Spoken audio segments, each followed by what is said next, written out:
Hello everyone. Today we want to solve this irrational system of equations. This problem was provided by my friend Ducklip, and the credit for the problem and the solution goes to him. If you like to solve the problem yourself, please pause the video. Now, this problem seems to be very difficult to solve at the beginning, but he used a very interesting change of variable that made it actually very easy. And it's a Cartesian to polar change of variable. And for those of you who don't know what a polar coordinate is, if we have a point on the xy plane, let's say this point, you can either specify the location of this point on the xy plane through its x and y coordinates. Alternatively, you can specify the location of this by specifying the distance from this point to the origin and the angle that this vector makes with the x-axis. So if I call this distance r and this angle theta, x naught and y naught will be equivalent to x, r, and theta. So these are just two different ways to show the location of a point on a plane. And in the case of this equation, if we assume that there is a point that is specified by coordinates square root of x and square root of y, and these square root of x and square root of y are the coordinates of that point on the xy plane. We call this Cartesian location of this.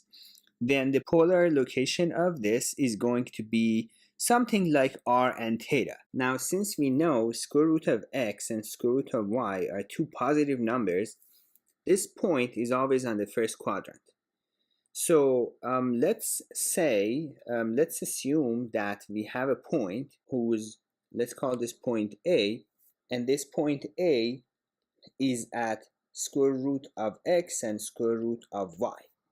Now I can equivalently write A as r and theta, and if I want to convert these two together, square root of x will be r cosine of theta and square root of y will be r sine of theta. Now, if we replace these two in the original equations that we were given, these equations, what we will get is square root 2 of r cosine of theta times 1 plus 1 over r squared times cosine squared of theta plus sine squared of theta is 2, and square root 6 r sine of theta times 1 minus 1 over r squared cosine squared of theta plus sine squared of theta is 2 square root of 2. Now we know that sine squared plus cosine squared is 1. So if I divide the two sides of the first equation but by square root 2, and I expand r into the parentheses, we will get cosine of theta times r plus 1 over r is square root 2, and for the second equation we will get sine of theta r minus 1 over r is equal to 2 over root 3. Now let's square the two equations and then add and subtract them from each other, and the reason that we do that is that looks like we can write the two equations instead of r and cosine of 2 theta, because cosine squared of theta minus sine squared of theta is cosine of 2 theta. So let's square these first. So we get cosine squared of theta r squared plus 1 over r squared plus 2 is 2, and sine squared of theta, r squared plus 1 over r squared minus 2 is 4 over 3. Now, let's add these two together and subtract them from each other and see what will happen.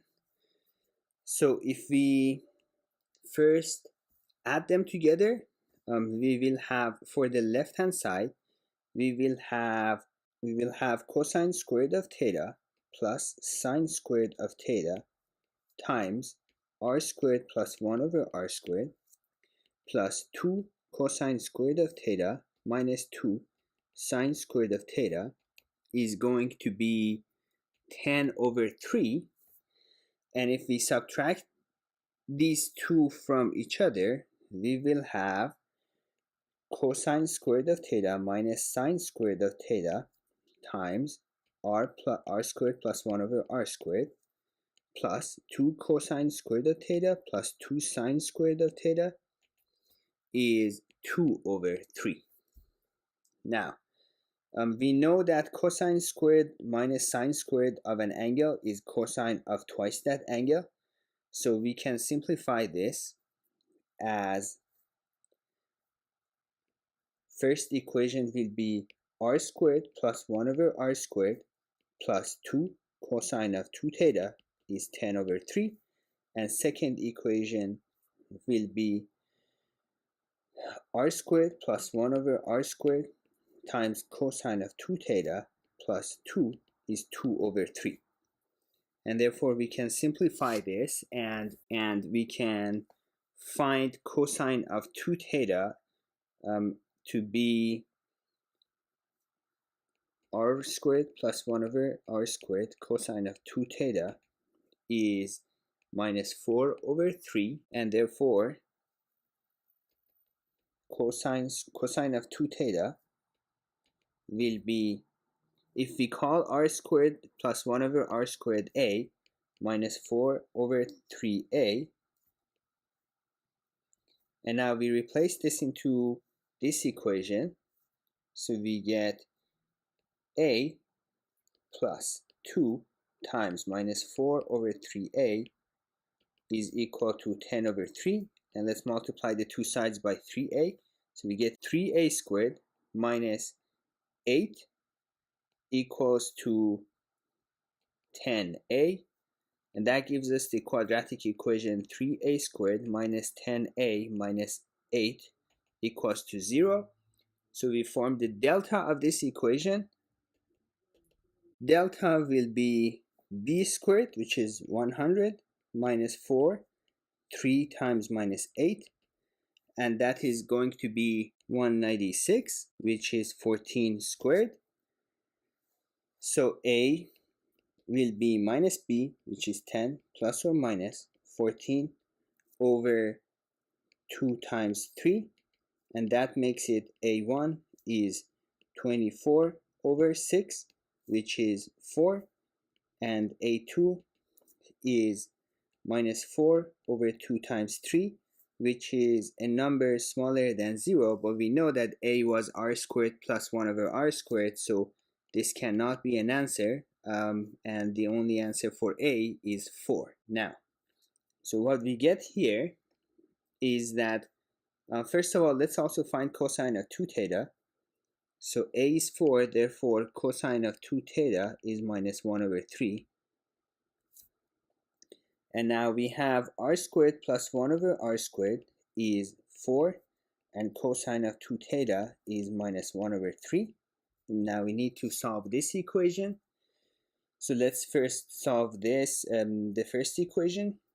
First equation is r squared minus 4r cubed minus 4r squared plus 1 is 0.